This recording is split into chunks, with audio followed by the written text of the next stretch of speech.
Hello pool players, welcome back to yet another video tutorial session from the Apex Predator Billiards Training Club. My name is Apex Elenio, your aspiring professional pool player and pool instructor straight out of the small island of Jamaica. Now, in our past couple of tutorial lessons, as I had mentioned to you before, I am very happy to be back with you here practicing. In fact, this video was made a while back, but I'm actually just getting the chance to edit this video for you and provide you with some valuable knowledge here on the topic of rail cut shots. Now, in our last video, we would have looked at the 45-degree cut shot and the 60-degree cut shot and look at a visualization method on how to actually execute these shots with a certain level of accuracy and precision. If this is the first time here on the channel, do not forget to hit the subscribe button below, turn on your post notification bell, leave some positive questions and comments down below, and do not forget to share this out to your pool community. And you can of course check the link pinned in the description box below. You'll find links to all those other tutorials. Now, I have been on tour for the past month and I've entered quite a few tournaments, which is why I haven't gotten the chance to really do these lessons with you, but I'm happy to be back here with the lesson. And in today's video, we're going to be closing off this series with, in fact, the 30-degree cut shot video. Now, as you can see, I have some balls set up on the table, and on our last episode, you would have seen where we looked at what is known as the shot picture. Now, there you can see I'm moving my hands on the table to demonstrate with you that zone there where you have one diamond across from the short rail, one diamond along the one rail, and the intersection of those two diamonds form what is known as a 30-degree cut. Now, at the bottom of the screen, you see there in the last video where I was showing you how to execute that shot down the rail, you see here on the execution that the balls went straight into the pocket without barely grazing the rail. Now, of course, we're going to be extending that then, and we're going to be looking at yet again another 45-degree where we have two diamonds on the long rail, two diamonds on the short rail, and the intersection of those two diamonds, those two middle diamonds, will then form yet again another 45-degree. So again, at the bottom of the screen, you're seeing there where I executed both shots down the rail there for you. And of course, we can even make the shot picture a little bit bigger by then looking at when we have three diamonds along the short rail, three diamonds along the long rail, and of course you can see that the shot picture is a little bit bigger, but the angle of the pot is the same. So in this 45-degree cut shot here, at the bottom of the screen, you see where I'm shooting from the third diamond on the short rail towards the third diamond on the long rail to give you a successful pot. Notice that the cue ball travels right across the tangent line. Now, those are the thumbnails for those videos. You can find a link pinned in the description box below to check those videos out to have a better understanding of what I'm doing here on screen. Now, there are a few goals that I have set out for this video, and I'm going to be listing them as I go along. But one of the primary goals here is to give you an intuitive understanding of how you can convert your various types of aiming systems into an intuitive feel and sighting method that can increase the position or the percentage of your success. Now, notice there that you see me move the object ball, the cue ball, and you can see I've created the shot picture, which is basically a small right angle triangle. Once I've moved one diamond in from the middle diamond on the short rail to connect with the middle diamond on the long rail, moving one diamond in will bring me to approximately about 22.5 degrees pot here. Now, this is very close to a half ball hit, but it's more on the line of being a 5/8 ball hit, as you see being demonstrated there on screen with the cue ball object ball overlap. Now, once you can consistently hit, for example, in that start there, which is the poorest start you can possibly have here, I pretty much kind of went down. I had a little bit of a body movement in that stroke, so that wasn't the best start there, but I definitely have to be bracketing my my skillability here, my ability to find exactly where. Notice that I'm not going around to look at the putting angle. I'm getting down because I'm using the diamond referencing to aid me in seeing where on the object ball I need to hit. So this is approximately a 5/8 ball hit, and you can see that it glided down the rail beautifully without even grazing the rail. It just went down into the pocket, entered definitely towards the opening of the pocket there. Now, one thing that I want you to be aware of that you're going to be seeing consistently in the video is that the cue ball tends to traject towards the side pocket. You're going to see multiple examples of where I scratch, but remember that one of the primary goal is not to necessarily prevent the scratch, but is to actually get consistency in making the putt. If we know we're going to scratch, then we know we can actually adjust with a little bit of spin or adjust with speed. So that's the main aim. So do not mind the scratch, guys. I do have my number of attempts and the percentage of my success rate for this particular practice session here. Now I'm switching sides, and one of the most important thing when it comes to switching sides is that we give ourselves a chance to get used to the shot picture. Of course, some players, because they are right-handed, they prefer to putt balls towards the left. Left-handed players prefer to putt balls to the right. So you want to try to develop a feel, and you want to get comfortable with putting the same shot with the same shot picture from different sections of the table. So throughout this drill here, I'm going to be switching sides for every successful attempt that I have. Now, why am I doing it for so long? As you can see that we're 7 minutes into an almost 30-minute video, and you're seeing here where I'm doing this over and over and over again, because what I'm trying to do is to get my brain accustomed to the shot picture.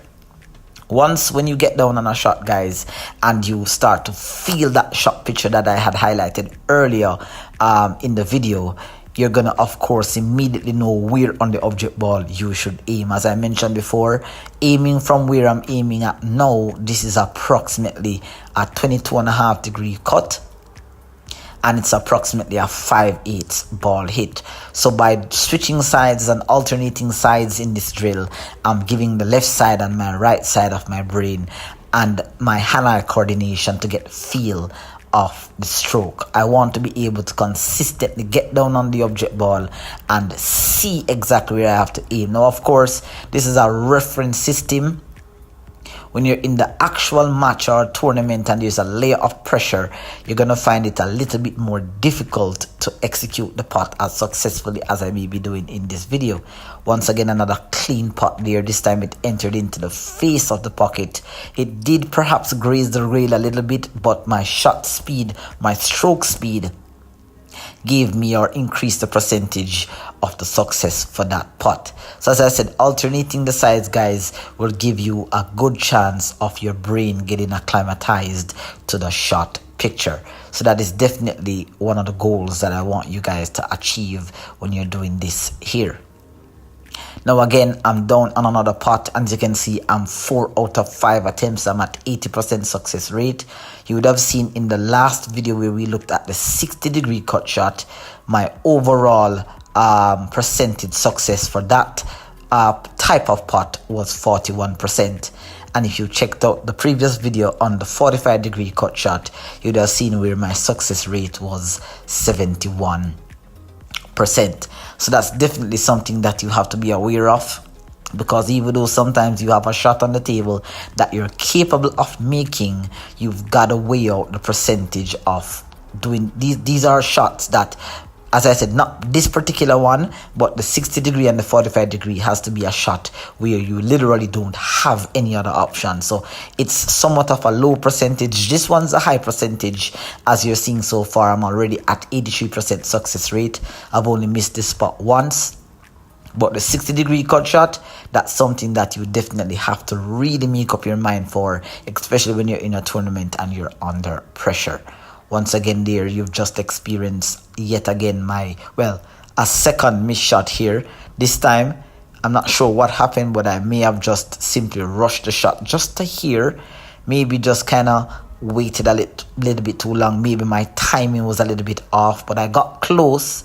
But close is not good enough, because remember, in a tournament you only have one chance to make these types of putt. Bear in mind that the object ball should be a quarter to a half ball away from the rail. Of course, it's a more difficult putt when the object ball is frozen on the rail. And of course, it's a little bit of an easier putt when you're about a half to 3/4 balls off the rail. So remember, guys, that you have to take in consideration the proximity of the object ball to the rail. Now, so far we have spoken about getting acclimatized to the shot picture. Now we're going to be looking at the stroke speed. The professional players, as I've observed, just like Federer Gore, Shane Van Boening, FSR, all these great players, Albin Ocean, Ko Ping Yi, Kong Ping Chong, they do play majority of their shots with a specific speed, a stroke speed. Now, my stroke speed for this shot is really like about a 4 speed. And an example of a 4 speed is where you can actually, just give me a second here. I did have a little bit of an interruption from a patron. He was unaware that I was actually making a video. So I'm just making him aware now that I'm actually making a video. He just realized right now that he's in the camera. So, you know, I definitely know that if and when he sees this video, he's definitely going to be quite surprised.